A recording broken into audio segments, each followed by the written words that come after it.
Hi, everybody. I am Dr. Dan. I'm one of the chiropractors over at Harrisburg Joint Muscle. My wife and I own the office over there.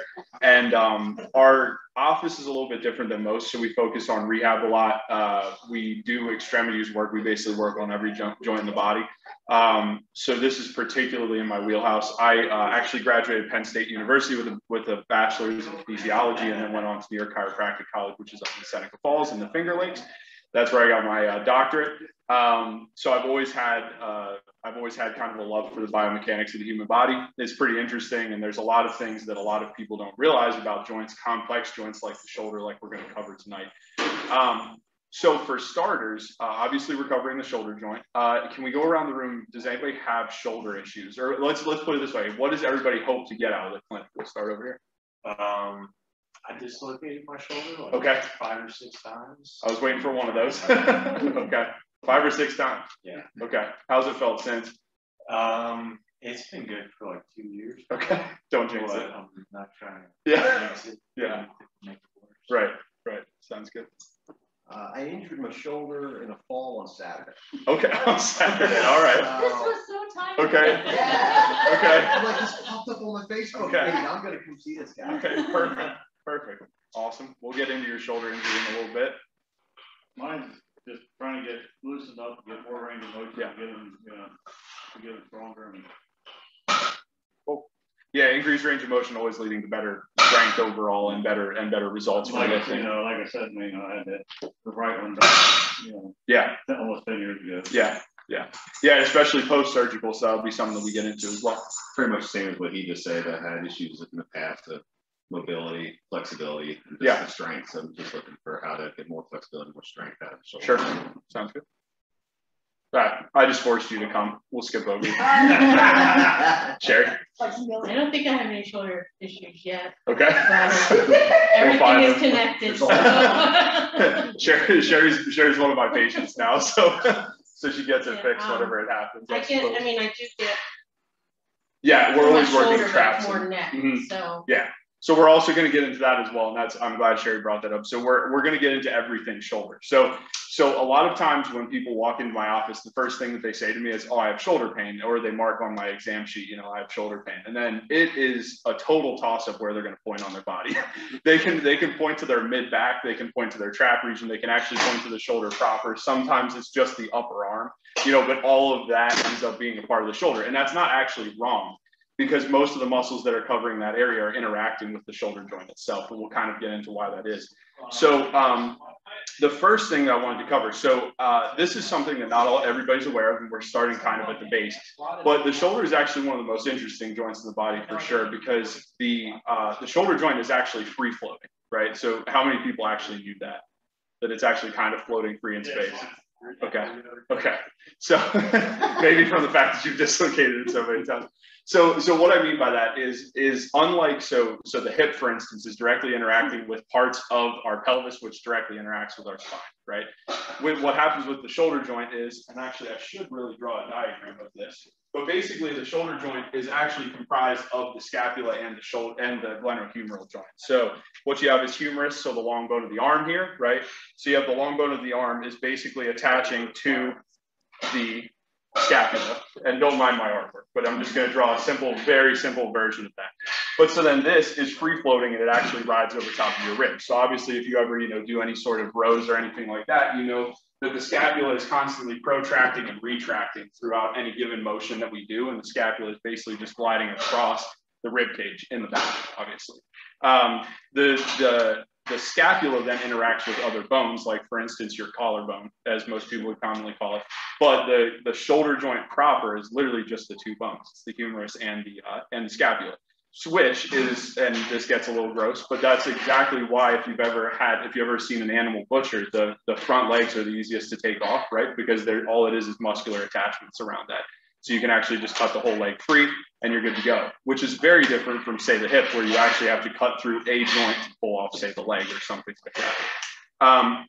So the first thing that I wanted to cover is lower or upper cross syndrome. So I want to go from the most general thing that probably affects all of us, and then I want to move up through the more complicated things. So upper cross syndrome is, how many people have heard of upper cross syndrome? Okay, cool. No one else? Okay.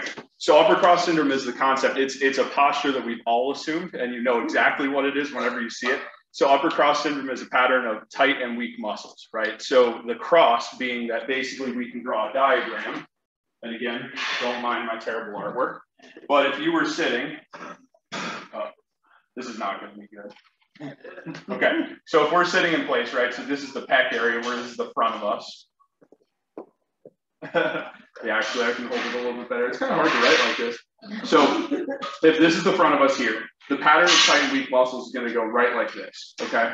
So typically what this means is we're going to actually have tight pecs,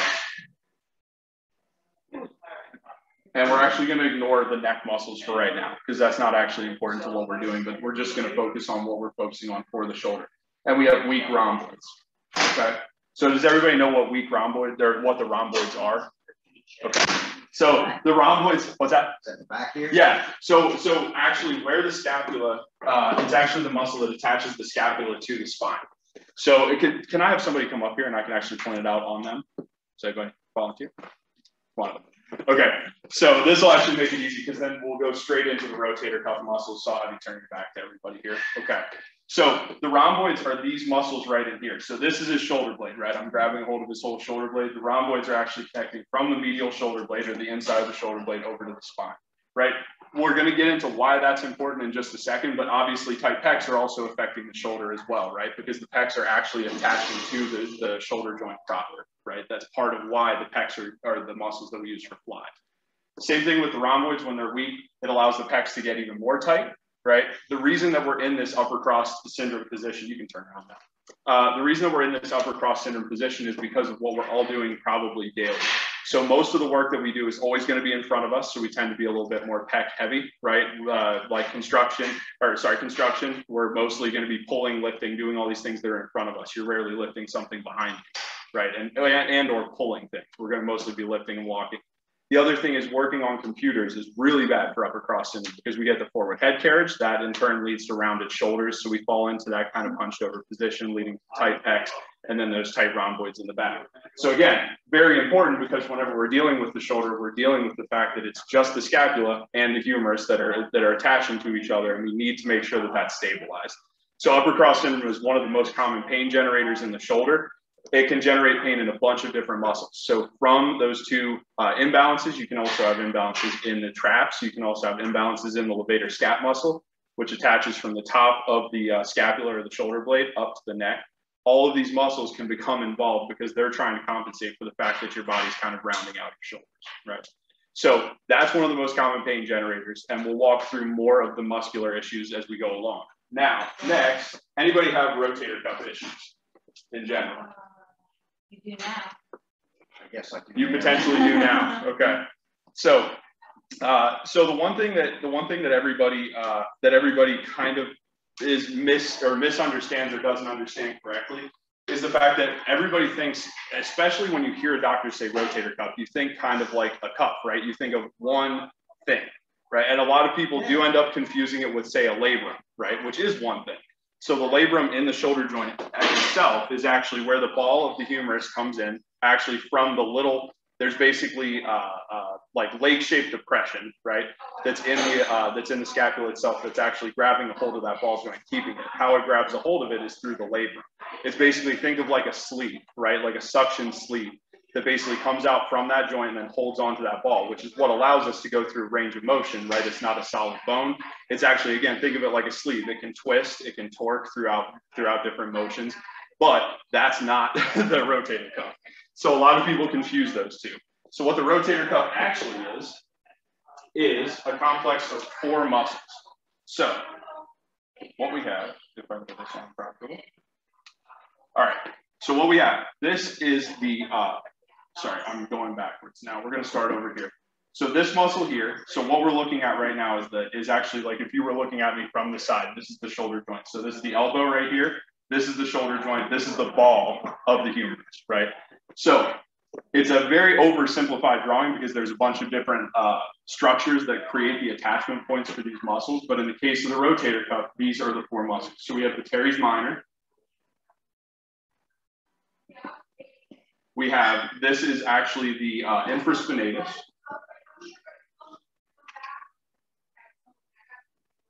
This is the supraspinatus. All these names get very confusing. I'm not going to test you on them. I was gonna ask and then this is subscapularis right here. So we're going to walk through each of these and I'll show you what each of them do. What's that?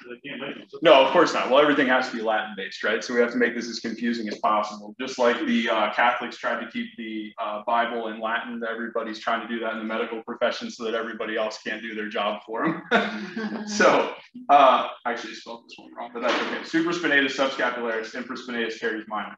So these are the four muscles of the rotator cuff, right? So that alone makes the rotator cuff a very difficult thing for most people to comprehend, because a doctor will always talk about it like it's one individual structure, right? Instead, it's these four muscles that make it up. So it's really fun whenever somebody comes into the office and says, I have a rotator cuff tear. Well, what muscle?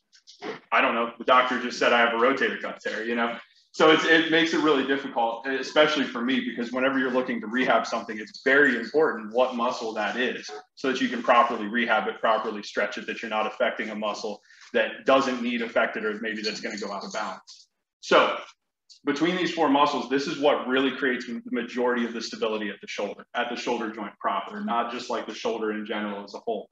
So for subscapularis, what this muscle is going to do. So basically, again, we're looking at me from this side, right? So subscapularis here is actually, let's see, actually, can I have you come back up? I want to show some muscles on you again. Let's see if I can set this somewhere. You want me to hold it? No, I think I can just set it right here. It's not showing up well on the camera. The whiteboard kind of washes everything out anyway. Okay, so for subscapularis, this is one of the most important muscles, and I'll show you guys a really good way to figure out if you have weakness in it or if you need to get it stretched. Those are two of very common things that I see in office. So subscapularis, if you have the shoulder, if you have the shoulder blade here, right? If I were to take it off and turn it around and show it to you guys, the subscapularis is on the inside of that, right? So picture between the shoulder blade and then the rib cage is the subscapularis. So that comes around and attaches to the front of the shoulder here. What that's going to do is it's going to create this action, right? So it's going to be turning the whole shoulder in. So ignore the rest of my arm here, but the easiest way to show it is out in front of you. So it's going to be rotating the shoulder in and pulling it towards the body and slightly forward because it's attaching to the front of the shoulder, okay? So that's the first muscle. Then we get into supraspinatus. We'll kind of go a little bit out of order compared to my diagram just because it's easier to show. So supraspinatus is that muscle where you feel what everybody kind of points to and says, like, this is my shoulder blade, that bump that you can kind of feel in the back. If you feel it on yourself, it feels like there's a ridge across your back. That is actually what creates the little divot that muscle runs through, right? So supraspinatus is actually up here and then runs down and attaches to the top of the shoulder. So that's going to create this action straight away. So this is abduction, pulling the arm away from the body. It will also kind of contribute a little bit, depending on which fibers go. It may pull the shoulder just slightly backwards or slightly forwards, but it's rarely dynamic in that motion. It's mostly just up and out to the side. Okay, so then we have infraspinatus. So infraspinatus meaning like basically below this spinous area right here. What we're having is this infraspinatus is actually attaching to the back of the scapula here, coming around and attaching to the back of the shoulder. So this, in turn, unlike the subscapularis, is going to cause the shoulder to actually rotate outward, okay? So that's the motion right there. And then it's also helped by teres minor, which attaches to the lateral portion of the shoulder blade here, attaches over to the shoulder, and again, is gonna create that rotation. It also pulls the arm away from the body just slightly, up until a certain point, and then your deltoids take over and everything pulls it away, okay? So does anybody have any questions on the shoulder blade, on the rotator cuff muscles? That was what I wanted to work through first. Okay, thank you. So we're going to start off with the subscapularis. So this is one of the most common muscles that's never treated and that also causes tons of issues in people that lift. So what I want you guys to do is take your right hand and put it behind your back, right like this. Okay. So what I want you to do is it's focusing on the wrist. I don't care if your hand moves away from your low back or not, but can you guys push your whole arm away from your body like that? Can you get your wrist off of your low back? Yeah. Okay. Who can and who can't? Can first. Okay. You can, but it's sore. Okay. So you can't, and you can't. Okay. Which one did you injure? Okay. All right. So then let's do the left side just for fun. Let's try that one out too. We'll see what's going on with that. Yep. And then push out from the low back. Good. That's actually pretty impressive. That one you can on the left, but not on the right. Okay. So that's one of the most common things, like I said, that I see in shoulder issues. So in your case, if you're looking for increased range of motion, the unfortunate thing that I have to tell you is there's no really good way to stretch that on your own. It requires some painful muscle work in the office, but it's actually a fantastic muscle to work on because it clears up really, really quickly. But basically, because it's on that underside of the shoulder blade, it's uncomfortable because basically I have to get somebody's arm up and out to the side and basically pin that outside of the shoulder blade underneath it, get in your armpit, and then basically strip it out. So it's painful, but it's really relieving, and you can pretty much instantly, it's kind of fun because you can instantly get somebody back to being able to lift their hand off their low back. When you did that, yeah. So you're actually feeling the pulling in the front of the shoulder as well. Yeah. Actually up in deltoid probably. Yeah, I'm not feeling any pain in the back. I'm just feeling it like right. Okay. Okay. Okay. We'll walk through that then. Yeah. So that's one of the main things I wanted to cover because that's something that a lot of people don't know they even have issues with. But the good news is you can't really stretch it on your own. The one thing that you can do is you can build up strength just pushing off of your low back. So if you ever have issues with that or you want to warm up and get that muscle working, the easiest way is to kind of get in and basically help with your other hand, push for a little while and kind of hold it. And then eventually you should be able to pull your hand just slightly off of your low back. And you'll find that actually increases the range of motion in the shoulder a lot. Because with that muscle being tight, you're going to experience basically diminished range of motion and external rotation and basically extension of the shoulder going back like this.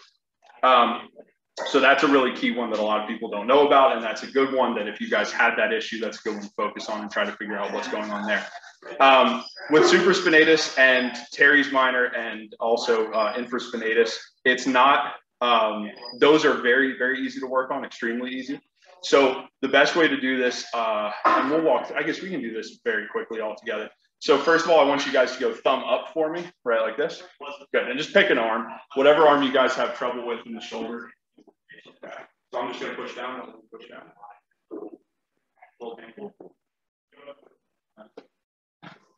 Across the yeah. Push down. Good. Good. This is strong. Good. I just want to make sure this is actually a good test, just to make sure we don't have any issues with the shoulder dropper if I do get into exercise. Yeah. Good. Okay. Okay. All right, so now go thumb down for me on the same side. We'll do the same thing. This is, like I said, this is just for me to make sure that we don't have any issues, that I'm not pushing you guys into any exercises that are going to really bang you up. That'll be it for me. Okay. All right. Yeah. Yeah.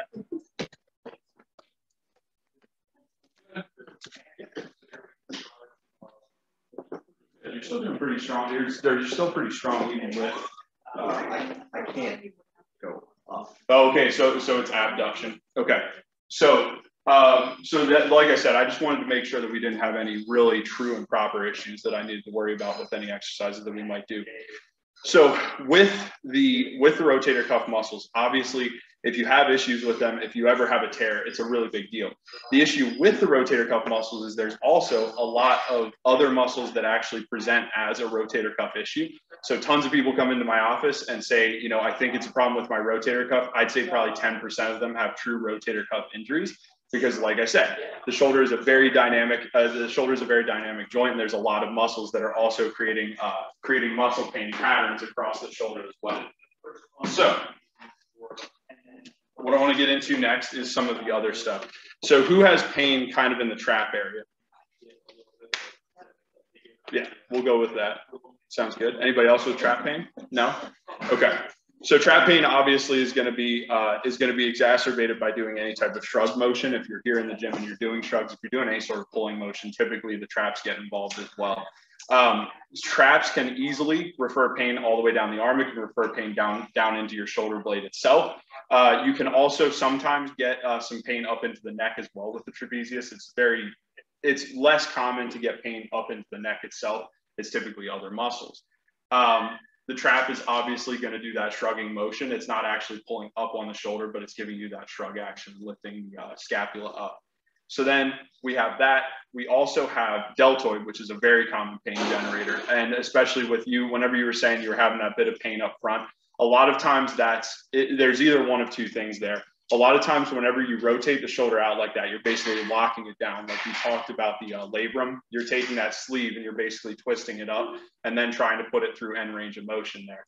When you do that, the sleeve can either be pinched, so that can sometimes cause a pinching sensation in the front of the shoulder, or it can sometimes be deltoid as well, because you're putting a lot of stress on that anterior deltoid muscle here. You know, basically just kind of pulling on it. If you have trigger points in there, it's going to be painful as well.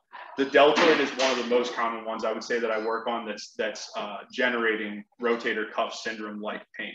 So a lot of times it just takes a quick stripping of the deltoid muscle and you're pretty much good to go. So now we also have the biceps muscle. So how many people are aware that the biceps actually crosses the shoulder joint? Okay, cool. So that's actually it's a very uncommon piece of knowledge. So what happens is actually the bicep and the triceps as well are both double joint muscles, meaning that they cross the elbow and the shoulder. So actually with the biceps, one of the things that you can do to increase your workout of the biceps muscle is whenever you're doing curls, you can actually do a curl plus. So do a curl and then just push upright like this, push into flexion. The bicep is actually partially creating that action at the shoulder as well. You're going to mostly be working out the deltoid because that's going to be the strongest muscle in the area, but it will help. A lot of times people with bicep weakness can do that extra little press up, and it actually helps to build overall strength in the muscle itself. So that's another good little tidbit to take home as well, that it doesn't always have to be deltoid. The biceps tendon is actually right in here. A lot of times commonly with weightlifting, there's a groove that the tendon goes through called the bicipital groove here at the shoulder. A lot of times there's this little flap, this little extra ligament that holds that biceps tendon in place, so it slides up and down through that groove. Very common to be torn. So most times it happens. I have a torn one in my left arm. It's nothing that ever needs to be symptomatic. Occasionally it will be though. Most people with those tears at least once during their life will experience pain at the shoulder that's unremitting, and basically it takes like working it out, kind of sliding that tendon back into place, and typically it stays. And obviously the more that you work it out, the tension is kept on that area, so you can actually keep it in place, unless you go into some sort of crazy end range of motion. A lot of times I've had athletes that have had, one of the more recent ones was a receiver in football, went up for a pass, reached behind his head, and just that impact of the ball getting his hand was enough to slip that tendon out of place, and you had to work that back in. It's not overly painful. It just kind of feels like a shoulder strain, but it ends up happening in a lot of us. So that's another one to keep in mind as well. So now what I want to get into is I want to get into some common stretches. So for the shoulder joint, there's not a whole lot that I'm going to give you guys that you guys probably haven't already done with stretching and exercising, right? So the stretching is very simple at the shoulder, just because we do need to watch out for, in the case of somebody who's going to be ready to basically dislocate at any time, the most common way for the shoulder to dislocate is down in front, because that's the most unstable area, because obviously we can only reach back so far this way. That's because of the stability in back of the shoulder and the scapula limiting that range of motion. Up here in the front, there's not a whole lot here. It's mostly just muscles trying to hold it in, right? So what we tend to have happen is an outstretched arm will end up that impact on the hand. If you fall or do something like that, or even have a weight fall the wrong way, it'll actually slip that shoulder down and out of place. So we want to watch out for that as we stretch as well, especially if you have weakened shoulders. So, I mean, obviously the biggest one that'll stretch the most muscles, and you can even get into subscapularis and the posterior shoulder muscles of this one, is obviously arm up over your head and behind your shoulder, right? So that one is a very, very good stretch to do. It's very easy on the shoulder joint. I would totally recommend that one. Some of the ones that I've seen people do that I'm a little leery of are, I've seen people like wall walks. Has anybody rehabbed shoulders before? Yeah, you definitely have with PT. So the wall walks that they have you do, where they have you walk up, that's really great to build up shoulder range of motion, but I've seen people basically get into it and lean straight into the wall. That's something that might, again, lead to that increased incidence of dislocation, depending on how weakened the shoulder is. Do that again with the yeah. camera. Oh yeah, sure. Yeah. So basically what I was talking about is the wall walks, where you're basically doing crawl up the wall with your hands, try to increase range of motion whenever you're rehabbing. A lot of people will then end up trying to stretch into it like this. If you are weak in the shoulder, that will lead to maybe an increased incidence of having the shoulder actually dislocate, just because, again, it's not as strong. You don't have as much connection point here below the shoulder in that anterior end and inferior dislocation of the shoulder is more common with that motion. So now, one thing that I wanted to get back to, and we're going to kind of bounce around, I apologize, just because there's so many things to cover and I want to make sure to get in as much as possible. In terms of rehabbing the shoulder, my go-to is basically exercise. So stretching is all well and good. I always recommend to people having somebody in your court that can do muscle work on you to loosen up a shoulder is the easiest way to go about it. Manual pressure is always going to be the fastest thing to release a shoulder.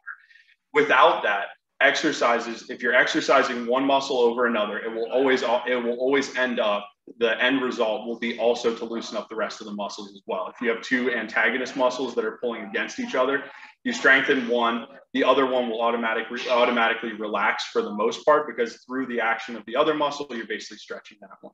So one thing that people get into, they start to get into lifting, and they forget about form, and they also forget about building the long-term strength of that muscle, so the aerobic strength of that muscle. The aerobic strength of muscles is really, really important. So obviously thinking running, obviously distance runners are building aerobic strength. We want aerobic strength in the muscles of the shoulder as well. So we've talked in our other clinics about the postural muscles. So postural muscles, same thing. We want aerobic strength. We want strength that is able to support our posture throughout a whole entire day, not just for one lift, right? It's very different than building up that strength for say powerlifting or something like that. Same thing with the shoulders. Everything that I rehab with the shoulders, think low weight, high repetition, right? So that's going to be the key thing with all of this stuff. So dropping down in weight, not going to failure, and going for something up over 15 repetitions. A lot of the stuff that I give people to take home for shoulders to stabilize it, we're talking more like 30 repetitions and doing multiple sets of 30 repetitions, again, without failure. So that takes a little bit of a balancing act, because I have to send people home with a weight that I know they're not going to fail on. And we kind of have to work our way up, not really knowing what's going to be failure at, say, 90 repetitions or something like that. Basically with the shoulder, the easiest way to rehab it in general, so in your case now, just coming off an injury pretty recently, the first thing that I do is gross range of motion. So basically, when it comes to the shoulder, we want to rehab every single muscle, like every single one is the one that's injured. So with that, it's very simple. Basically, I'm taking a cable. This was the part that I wasn't even sure how I was going to show. But typically, I'm taking a. Do we have bands? Yeah, that'd be perfect. Like a light one? Yeah, that's fine. Yeah, that's fine. So most of what I actually have people do going home is band work, because I shouldn't say most, but a lot of patients aren't hitting the gym regularly, and a lot of them don't know how to use particular gym equipment, like say a cable machine or something like that, to do these rehab exercises. So most times, yeah, that would work. Yeah, that's perfect actually.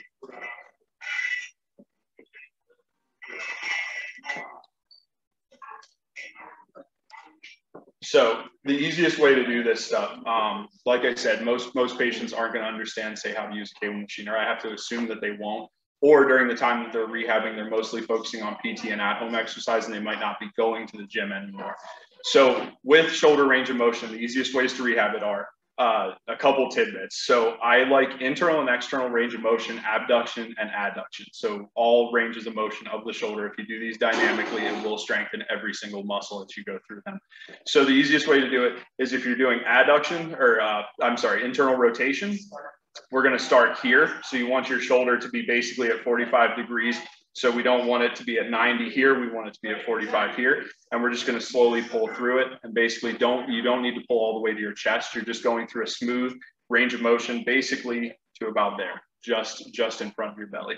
Okay. And then we're going to do the same thing. Actually, try to think. I'm going to do it on this side. This will just be easier to show. So I know the cable is not on the right side, but if we're going to do external range of motion here, the easiest way is going to be basically to pull out like this. And we don't want to, again, go to full end range. We just want to go to where it's comfortable, where you don't start to get a pinching in the back of your shoulder.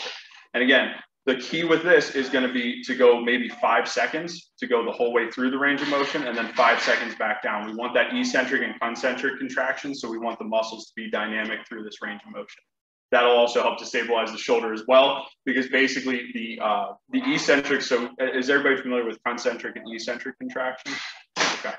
Cool. So concentric being the actual action of the muscle pulling into that range of motion. The eccentric contraction is going to be what it's doing to stabilize the shoulder. So as you come back down, it's slowly lengthening, right? So it's dynamic lengthening versus dynamic shortening to pull through that range of motion.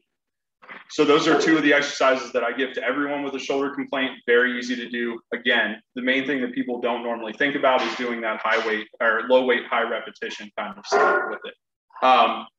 The next two that are kind of difficult to show with this are going to be the abduction and adduction. So what I typically do, I'm trying to think. It's easiest again with a cable machine. Yeah, that's probably easiest. So I'm trying to think. Yeah, this will show up enough. Let me turn the camera down here just for a second. So, I mean, obviously you guys probably know how to use cable machines and everything like that. So I'm not gonna waste your time with trying to explain how to do it on that. But basically the key things to remember with abduction is I prefer the elbow to be at 90 degrees for this one.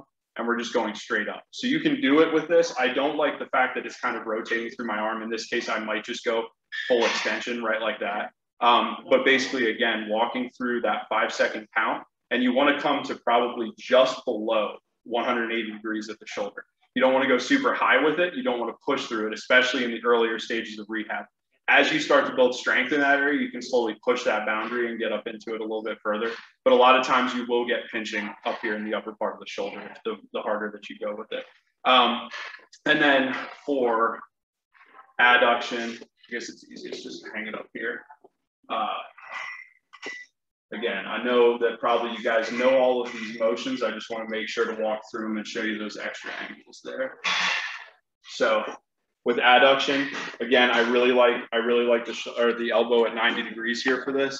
It's actually not even quite high enough. I'm just gonna pull from up here. So basically starting it with the elbow at 90 degrees, and we're just gonna pull down into our shoulder, right? Or down into our side, right? Like that. And again, we're gonna go through that slow 5 count and then back up for 5. And you'll really feel that one because that eccentric contraction is normally very, very weak in our adductor muscles. If you think about it, we don't do a whole lot of stuff where we're pulling things to our side. We do a lot of things that involve our pecs where we're holding on to something, but we're not ever really bearing down and like trying to pull something straight to our body. So you'll definitely feel that as well. So does anybody have any questions about those rehab exercises to start off with? One little tidbit, one of the easiest things to do for those rehab exercises, I actually had to rehab one of my shoulders while I was back in chiropractic college. I rehabbed it all at home, and I basically just did it with bands. So you can actually get bands that have handles on them. I'm sure you guys have seen them, but they're basically like the tubing with 2 handles on.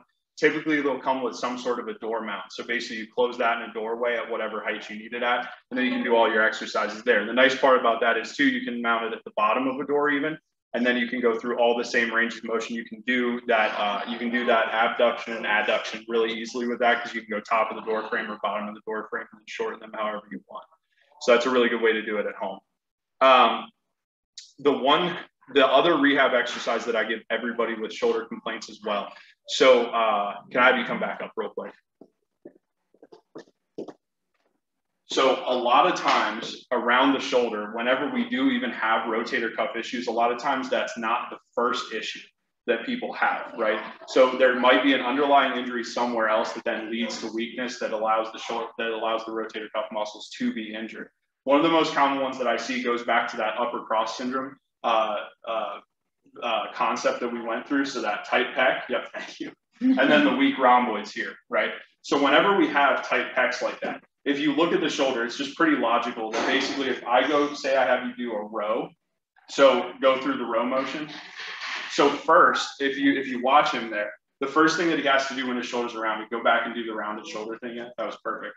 So the first thing that he has to do is he has to retract the scapula to get the shoulder to the point where now the shoulder's active in that row motion, right?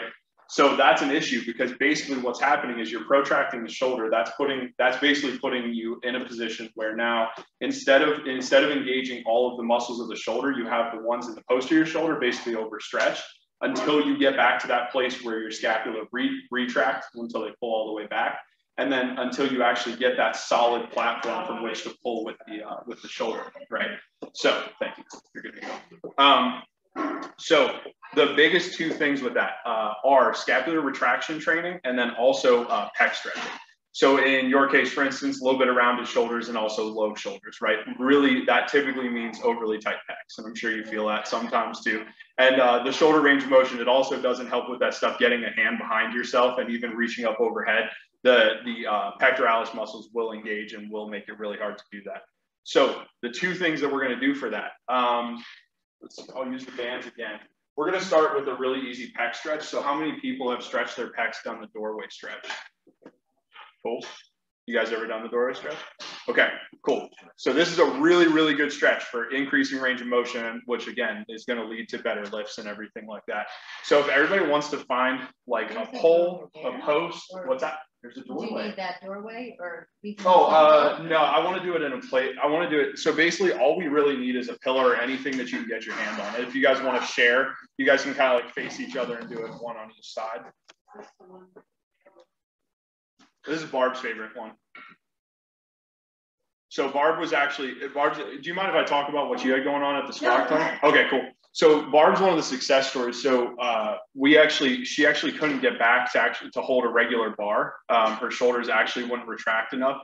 So the first thing that we had her do was basically some painful doorway stretches. And it's improved a lot, right? Are you still holding the range of motion in your shoulders? Is it still good? It's great. Awesome. Yeah. So that's one of the things that people don't think about a whole lot are the pecs. I get a ton of people in that just don't even realize it. And again, it's really easy to forget about the pecs, especially whenever you're bodybuilding or weightlifting in general, because, well, we're looking in mirrors, right? So we're looking in mirrors, we're looking at our chest, we're rarely looking at our backs. And then our chest has a weird way of when it rounds out, it looks better, right? Because the muscles are very, very tight. And so it looks better to be chest heavy in this situation. So what we're going to do is we're going to take our arm, so whichever arm is closest to the doorway there for you guys. What we're going to do is we're going to lay it so all the way flat on this side up against the door frame. Right. So the reason it's called the doorway stretch is it's easiest to do, say, in the doorway. So what we're going to do is we're going to hold, so we're going to do actually two different ones. So we're going to put elbow slightly below our shoulder. Good, good, good. Okay, so now we're going to turn, we're basically going to step up even with the doorway, right? So you might even start to feel a bit of a stretch. And then all we're going to do, I normally take my left foot and step slightly forward with my left foot, which just helps me to stabilize. The last thing you want to do is fall forward, push your arm way back. So basically all we're going to do is we're going to lean right into the doorway like that. Good. And then to accentuate the stretch, you can actually turn slightly away from the doorway. That's not mandatory, and it is a very, very aggressive stretch. Did it pinch? Yeah, right. On the inside of the shoulder blade. On the inside of the shoulder blade. Okay. Okay. I was actually just going to get to why that happens. So that's the perfect example. So what happens is whenever you get into that motion, a lot of times, and actually I'm not entirely sure why specifically this happens. I don't know if it's that the rhomboids think like, oh, cool, I can finally contract again or what, but you can sometimes get that pinch in between the shoulder blades because it's actually, and normally it's your rhomboid spasming a little bit. It's not used to that range of motion. Yeah. It'll like, it grabs you, right? Yeah. So very common thing to have happen. And again, that's showing that weak tight pattern between the rhomboids and the pecs, right? Tight pecs, weak rhomboids. You can see that it's basically an aberrant engagement. The rhomboids are so detrained that they're not even really sure when to kick on or not. And so that's what tends to happen. That's at least the way that I look at it because that's what I've seen in my office. I'm not exactly sure what the exact, it doesn't make it a whole lot of sense just because the rhomboids shouldn't really be contracting, but a lot of times they will just aberrantly contract like that. So the elbow slightly lower is the perfect place to start off with. So whenever we have our elbow slightly lower, what we're mostly stretching is the upper piece of the pectoralis muscle. If we want to get into the lower piece, what we do is we bring our elbow slightly above our shoulders. And then same thing, flat up against the door, step through with that left foot. And with this one, what I like to do is I like to lean in just slightly and I like to turn a little bit more. So just get a minor stretch, turn in slightly, yep, perfect. Is everybody feeling that? Is that already a stretch for you? Okay, yeah, that's tight. Okay, cool. Yeah, you're gonna find out real quick if you have tight pecs whenever you go to do this doorway stretch. So the doorway stretch is also one that I give to most people who lift in general, because like I said, we all tend to be pec heavy. It's easier to do chest workouts, benching, and all that kind of stuff. Flies. We do a lot of exercise for our pecs. Things that involve our pecs, we do very little for our low backs typically, or less on average. So for most people, I always recommend, well, we've even talked about at the squat clinic. For most people, I do recommend even stretching out even ahead of a squat, even getting your hands back on the bar behind you. It will help. It will feel a lot better to get back on the bar, especially if you're one of those guys that wants to be real far out on the bar. By stretching the pecs, you can get your hands in a little bit closer to you if you feel like you're a little unstable being wider. So that's a great stretch for the pecs. The next thing that I wanted to show you guys, and actually this is going to be one where I'm going to have each of you come up one at a time, and I'm going to show you how this feels. Quick question. Oh, yeah. How did you Ask build questions the at a time. rhomboids to offset pecs? That's what I'm going to show you. Okay. Yeah. So this is actually one when I had to rehab my shoulder. What happened is basically I strained a few muscles in the rotator cuff. I had a fall whenever I was mountain biking.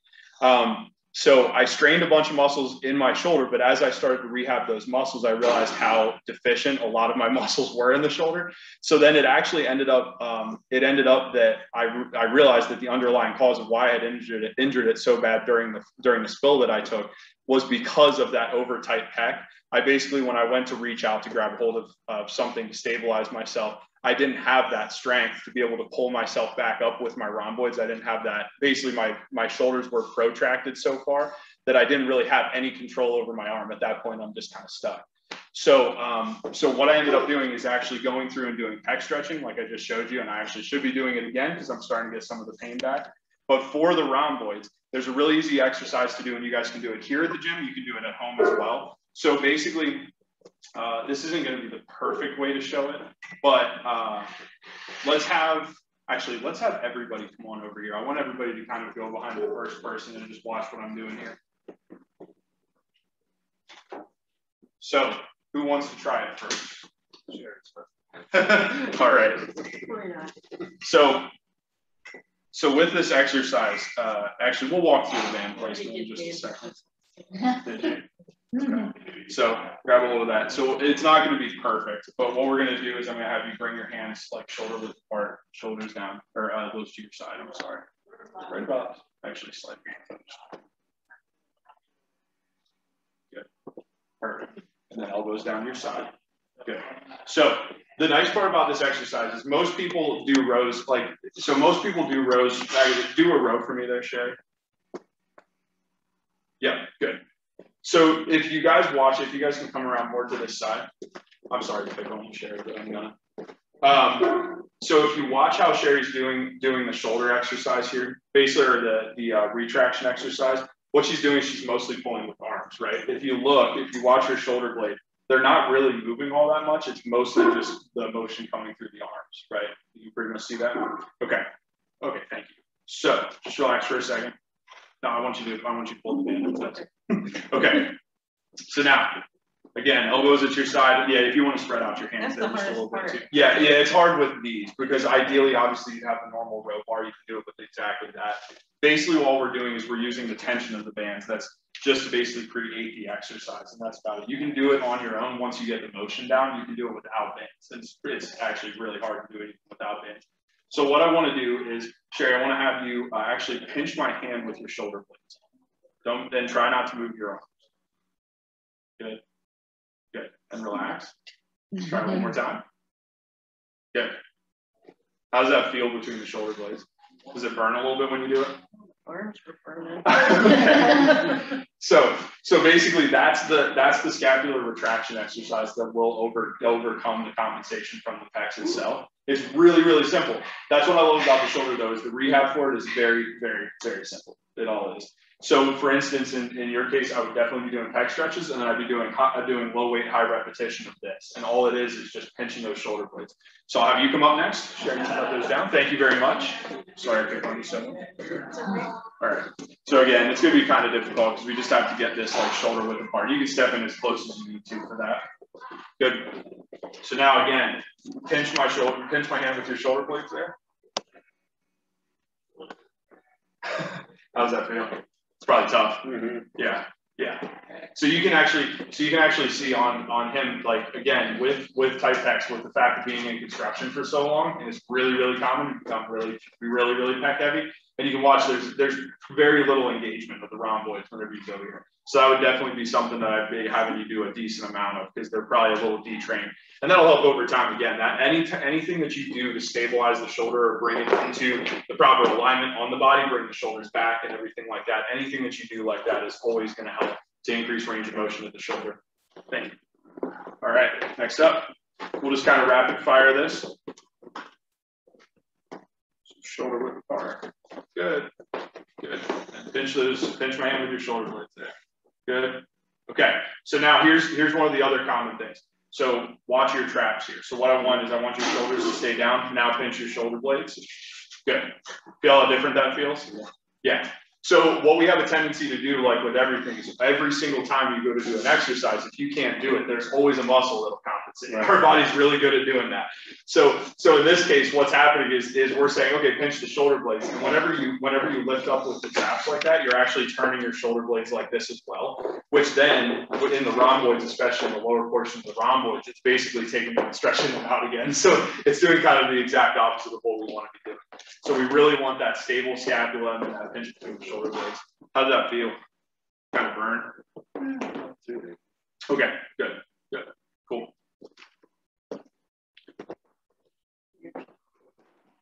It's a weird motion. And then once you do it a couple of times, you can start to do it on your own with your shoulders just at your side. But again, you really have, like there, I even went to do it. I even wanted to lift up with my traps, you know? And it's literally about relaxing your traps and making sure that they're in place. I'm sorry. So go ahead and pinch. So one thing. Is it even moving? Oh yeah, no, you're moving. Stand up nice and tall and look straight ahead of yourself. Good. Do it again. Yep. Good. That's a lot better right there. Now I will say this: if you do, so try this just slightly. Just try pulling back slightly with the elbows as you do that. So you can pull back the elbows to there while pinching the shoulder blade. It's okay if the arms move a tiny bit. Good. Yeah, that's contracting. That's contracting much more easily. But yeah, you're moving. You're pinching it, but you can see how they get so weak. It's tough. I feel that. It's amazing. When I first started to do these, it was actually my first year in chiropractic college.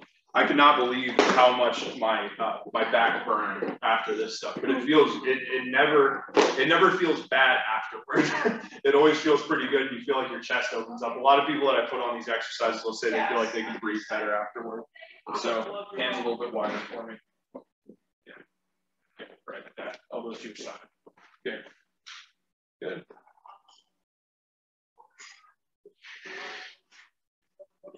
And your shoulders are coming up just a tiny bit. Try to relax them just a little bit. Take a deep breath for me. Good. Let it all the way out. Good. Down. Yeah. It's tough. Yeah. You can. So what'll happen too is the first set of 30 that you do of these, you might get really fatigued. I generally recommend, honestly, to take about the lowest tension you possibly can on the straps, just where it's not slack, right? And do that for your first set of 30 and just do the slow and controlled. Typically with this motion, I don't really do a 5-second count. I don't really do a 5-second count. Typically I do 1, 2, 3, hold for maybe 2 seconds and then relax for 3. But it's crazy because you'll feel the recruitment go up. So our bodies are really good at adapting and trying to recruit more muscle fibers to continue. What's that? Yeah, I'm moving it up a little bit. So where our bodies are really good at very quickly and rapidly adjusting to recruit more muscle fibers, and you'll feel that happen during your first set of these. Okay. You want to come over? You've probably done this before, right? Now with the band. Okay. Gotcha. Yep. Good. Yeah, you're good trap wise. Yeah, actually, your rhomboids are pretty damn strong. I mean, posture wise too, you're good. So I wouldn't worry about it too much. Yeah. So you run into annoying people like him that have good posture. But so that's a very key exercise that I would prescribe to everybody in this room. So like I said before, the biggest thing is we want our shoulder blades to be relatively fixed in place whenever we go to do any type of exercise, because like I said, the more that we have to pull with the shoulders to get back to that point where the scapula retracts, that's actually backwards of how it should be. Your scapula should retract first, and then your shoulders should pick up the slack and make the rest of the motion work. And again, the closer that you get into that, as you start to pull back, as your shoulders are more fixed in place, they have a lot more stability so that you face less opportunity for injury during workouts and things like that. Does anybody have any questions so far? I've thrown a lot at you guys tonight. I apologize for it. When I went to put this clinic together, it was really tough because there's so much information to share on the shoulder, and I wanted to make it as functional as possible for you guys. I think with that, I want to open this up to more freeform stuff. So if we do have questions, or if anybody has any specific things that they want me to take a look at or figure out for you guys, we can go through that. Any questions?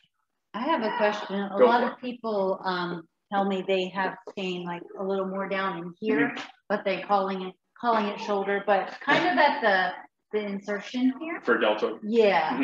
I mean, what would you think about that? Are there other things that can cause that, or is it generally a shoulder thing, or is it something higher up? Well, so a good rule of thumb with anything, this applies to anything outside the shoulder. There are things that break this rule, but a good rule of thumb is the first thing that I always ask people in that scenario is, does it hurt when you press that spot, right?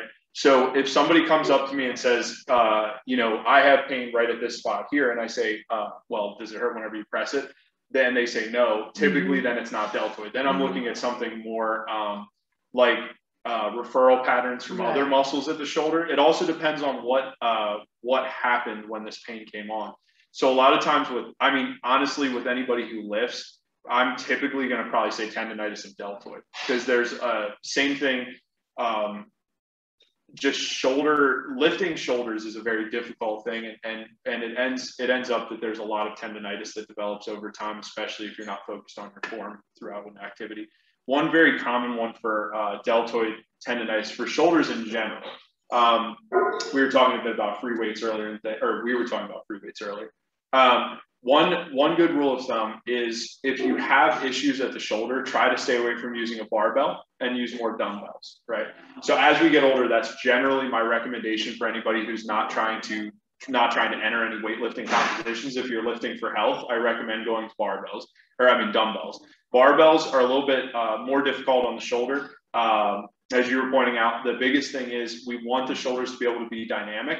With a barbell, what happens a lot of the time is, if we have any issues in form, right? So if say we do have an overactive pec on the right, that causes us, as we come down and we're starting to drop to our chest, and that bar starts to slip this way, you're going to have extra force put through the outside of your shoulder on the left. It's much easier on the shoulders for them to dynamically do their own thing separately. So dumbbells are better for that. And I do see a lot of deltoid tendonitis surrounding people. So that's the insertional tendon of this one down Of deltoid? Yeah. Okay. Yeah. And so that's what would you do for that? Muscle work. Lots, and typically I get more aggressive with stuff like that. The other issue with the shoulder is differentiating muscle versus tendon. So muscle and tendon are all part of the muscle muscle construct, right? So you have the muscle belly attached to the tendon. Tendinous issues respond better to things like instrument-assisted soft tissue. So does everybody know what Graston is? A lot of people have had, okay. So basically it's an aggressive form of soft tissue where basically it's taking a beveled metal tool, and we're basically stripping out the fascia and the tendon underneath through the skin itself. So it's pretty aggressive. It actually feels really good. It sounds crazy and it sounds like a torture tool, but whenever you have it done, it feels really good, especially around the shoulder. So tendinous things, I use that because tendons don't have a whole lot of good blood supply or ways to actually remodel. So scar tissue on tendons is one of the biggest problems. And that's something that requires the more aggressive treatment. If it's in the muscle belly itself, typically manual therapy. And then at the shoulder, I do some adjustments at the shoulder as well. If we have issues with range of motion to mobilize, and say frozen shoulder and things like that. But yeah, it was a good question. Yeah, the tendonitis, especially deltoid tendonitis, it's not for whatever reason, right now it's pretty common.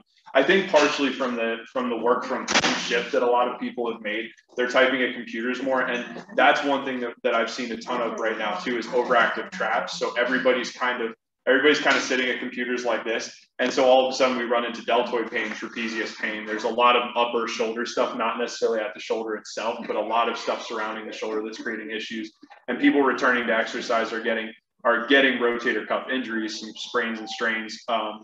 Mostly, I think, because of the new normal for them, and that kind of overly tight position in the shoulders.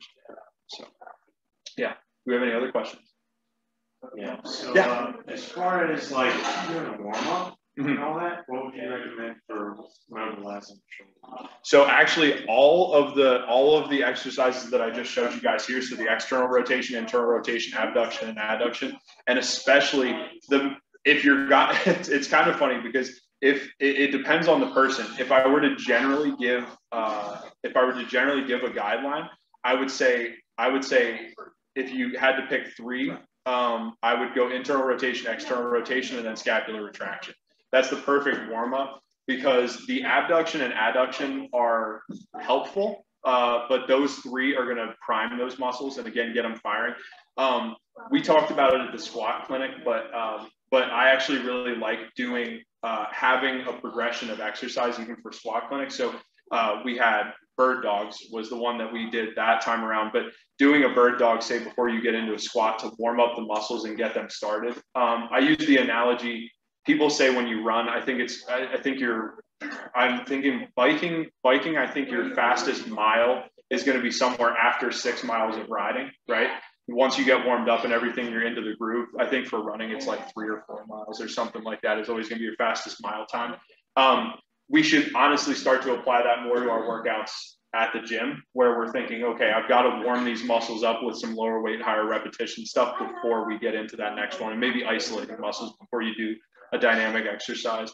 Like I'm thinking, even one of the ones that I've found to be helpful is if anybody's had trouble doing like lat pull downs, that internal rotation, external rotation, and then the scapular retraction. Once they do a bit of that, the shoulders back, because a lot of times with lat pull downs, that same thing that we were talking about with the shoulder being protracted, now you're pulling down just through the shoulder itself. And it actually can sometimes actually take less, or it can take more off of lats than it puts on lats. So we want our shoulders to be back to make sure that we're really pulling down with lats and also using rhomboids to pull the shoulder blades together to help through that motion. So yeah, how many reps would you say of those? Yeah. So warming up before exercise, that's something to prime it. To prime the muscles, I'm not really big on anything super high, not like rehab. So like I said, for rehab, I'm probably talking something like multiple 20 to 30 repetition sets. I typically work people up from 20 repetitions. To warm up before you go to do a lift, I like stuff that's not time consuming. Even 10 repetitions of each is probably going to be enough to just kind of prime those muscles and get them going. Yeah. And then also, I always recommend with upper body workouts too, to try to work up in terms of complexity of exercise, right? So I'm trying to think, like if on a day, like if let's say tomorrow you were coming in to do 2 exercises, and the 2 exercises were say like lat pull down and cleaning. Right. I would definitely go with lat pull down first and then work your way up to a full body exercise like cleaning or something that involves the shoulders like cleaning. So yeah, it's a pretty good rule of thumb. Did I answer your question too? Okay, good. Any other questions? So people sometimes will have a tear in one of the rotator cuff muscles. And sometimes they say you need surgery on this and sometimes not. Is it possible to have a decent, go through life with a tear and just through these rehab exercises, you can avoid surgery? Or are you still going to be pretty limited in what you can do? So that it's a complex question because a lot of times people will have, sometimes people will have a partial tear versus a full tear. It depends on the complexity of the tear, like full width of the muscle versus partial. With partial tears, it takes having for partial tears, it's really helpful to have somebody like a chiropractor or a PT in your back pocket that you can kind of keep checking up with throughout your rehab. But it is possible to rehab it. It's just what I always tell people is, let's start off rehabbing it and let's keep a close eye on it and keep monitoring it. And I typically set lines, like if we go over, if you get into like a certain pain range, so if like 5 out of 10 is normal for you, and now all of a sudden you're jumping up to that 8 out of 10 pain, that's time to stop. And then we have to figure something else out, right? But if you go through the progression, you stay at like basically the same pain level all the way throughout, you're not getting any like gross deficiency, like all of those patients, I'm always checking muscle strength every single visit to make sure nothing's going down. I want everything to keep going up. And as long as all those indicators are going up, you can normally be okay.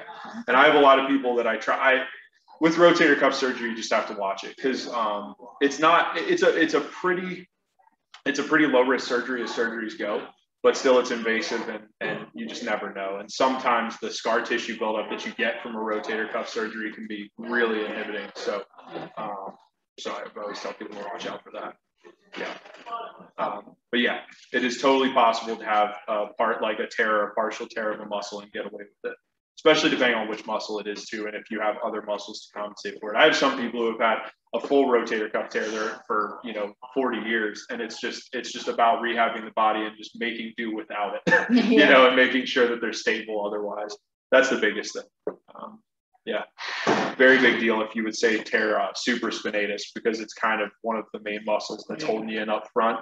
But most of the time it's like supraspinatus, and it's like, okay, so you're not going to have as much range of motion like in abduction, but is the extra, like if you can get your arm to here, are you good to do the rest of your activities of daily living? Or, do we need to look to surgery? That kind of a thing. Yeah. Especially older people, I always have that. I'm like, why do you want to go through a rotator cuff surgery? Can you do everything at home? And they're like, yeah, I don't, it's like, okay, well, let me just watch it. Yeah.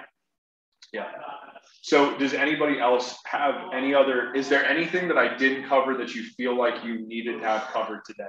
I know we didn't get super deep into all the stretching and everything, but the 2 stretches that we covered, the stretch and the exercise, the pec thing, if you start working on pecs and start working on your rhomboids as well and get everything retrained there and pull your shoulders back, you're going to find that it helps out a lot. And then from there, it's never a bad idea to check in with somebody like myself, with a physical therapist, even a massage therapist. In a lot of cases, if you find a medical masseuse, a lot of times they'll get into a lot of the muscle groups and really focus on the actions if you tell them what you're looking to accomplish. A lot of times it's the unfortunate reality of the shoulder. A lot of times some tightness is just only overcome by somebody being brutal on you. And so sometimes it just takes that person to work on you to get everything started out. And the nice part is typically with shoulders, it's a very quick thing. If shoulder tightness is your main complaint, it's a pretty fast, it's a couple visits and everything's, typically stretched out. PT, chiropractic, whoever. So yeah.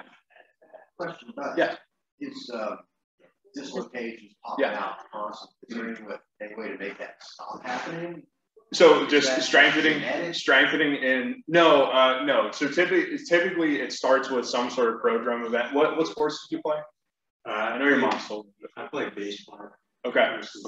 Yeah. So in his case, which shoulder is it that dislocates? It's my left one, but that actually happened when I was wrestling somewhere. Okay. Yeah. So it's funny because actually I would again in a baseball player you're more expected right shoulder. You're not left-handed, are you? Okay. So with that, it's all about the rehab of it. So making sure that you strengthen every muscle of the shoulder and every range of motion. But again, the rehab exercises are as simple as what I just showed. Sometimes people can't, and we'll have to talk about this a bit. Your injury doesn't seem severe in your shoulder either, so that's nice. I would just go straight to those range of motion exercises. A lot of times with shoulder dislocation, people will have to start out literally. So basically getting on a bench like you're about to do a bench row, right? With the weight on the floor and pulling up. But they'll actually have people start on a bench. And basically what you do is you just start your shoulder swinging using the weight of your body. And then you just let it swing. And your body will dynamically use each of the muscles. Basically your muscles passively engage as your arm moves around that circle. And that's the starting point for rehab. You probably did that at rehab too, just those Yeah. And so all it is just creating little perturbation that activates those muscles and gets them a little bit retrained. So it's pretty crazy. Like if we would have had somebody with like an actual tear or some sort of issue, we would have started at that point and then worked up to some of the other exercises, which is a very good thing that we don't have anybody with that, because it is brutal. It's crazy to watch somebody. I had a patient in not too long ago that had full dislocation, like fell out of bed, or I don't even know what happened. It was something, he fell out of bed and dislocated it during the night and then went back to bed and then had to get it reduced the next day at urgent care. And that's how I had to start him off. He had no range of motion that would pop out anytime he would go to move at all. And so that's literally what you have to do, is just start out. You're like, okay, we got to retrain these muscles and you have to go through. Luckily, he had nothing torn, but it's crazy even without a tear. It's bad enough. I mean, did you have any tears from it? Any slap tear or anything? Not that I know of. I didn't go to a doctor. Oh, okay. Well, there we go. Sure. Just waited until it felt good enough to go back to the gym. Yeah. Probably didn't wait long enough. That happens. Because it was like 2 years it popped out. Yeah. And it wasn't until after I took like a solid rest, like 9 months, then just started over with everything really well. That's pretty good. It's good. Post dislocation too. The other funny thing about it is we normally talk about scar tissue as being a bad thing for your body to lay down. Post dislocation, a lot of times your body will lay down scar tissue in basically the appropriate places just to give you the structure back. And then if you rehab it, if you stretch it, if you have the muscles worked on, we can then remodel the scar tissue. But your body has to go through that whole healing process. So a lot of times it is a matter of rest for a bit. Like I said, starting off with and it looks like the dumbest thing whenever you're doing it. It doesn't look like a whole lot, but for somebody post dislocation or post rotator cuff surgery or labral tear surgery, it's big news to even just start to do spins on the shoulder.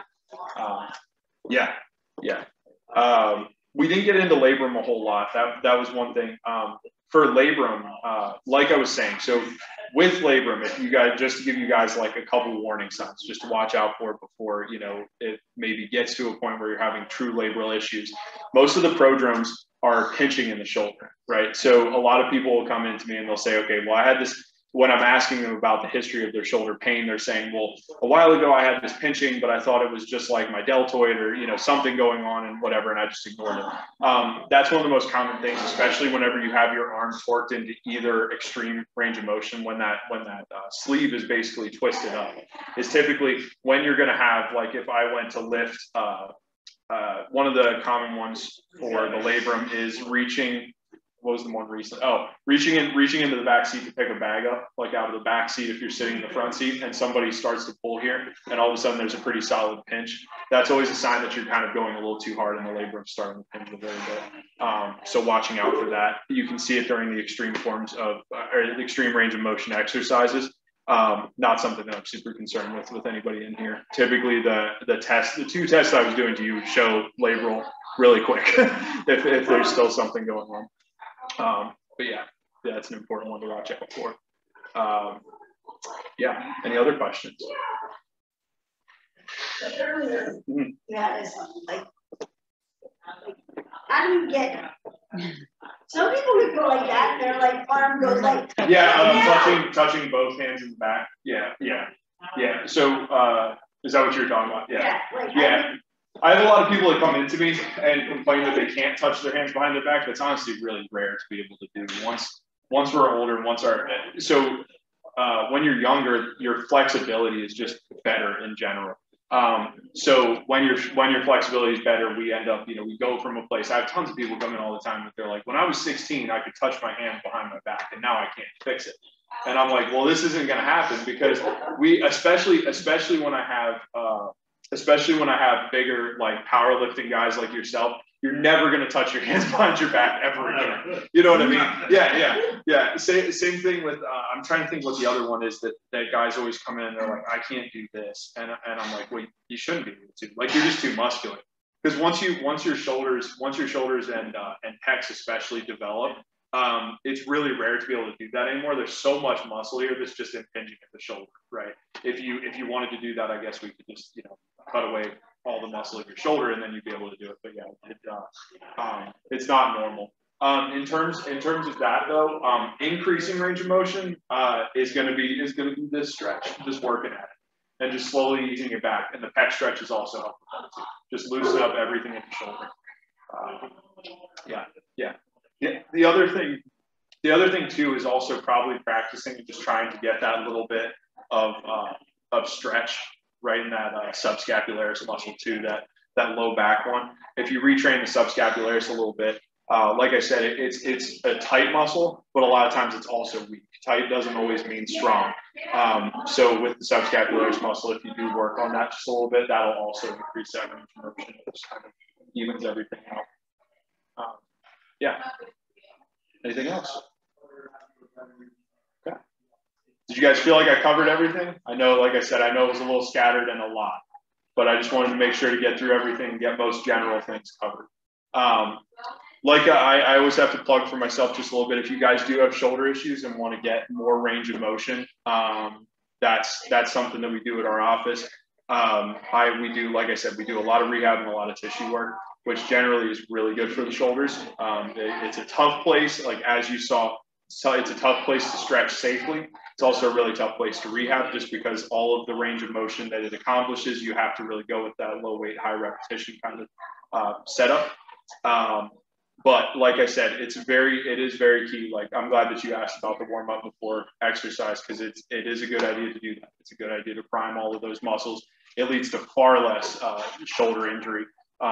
Most everyone that I get into those exercises, into the scapular, especially scapular retraction is one of the ones that 9 times out of 10, if I have patients that are having shoulder issues, that exercise alone, before I'm even able to get them into any other ranges of motion, I normally start them off just stabilizing the scapula because it's easy enough to just start that right at the beginning so that we have that firm foundation to build on the strength of the shoulder.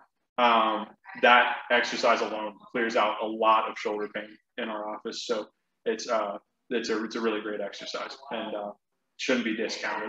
Well, I guess you guys all saw it's a tough exercise to do. It's amazing how much we don't train those muscles on a daily basis at all. So it's a good one. Yeah.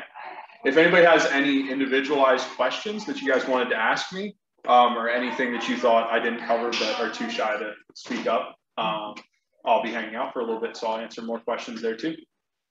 So thank you guys so much for coming out though. I really appreciate it. Hope you guys learned something. I hope it was good.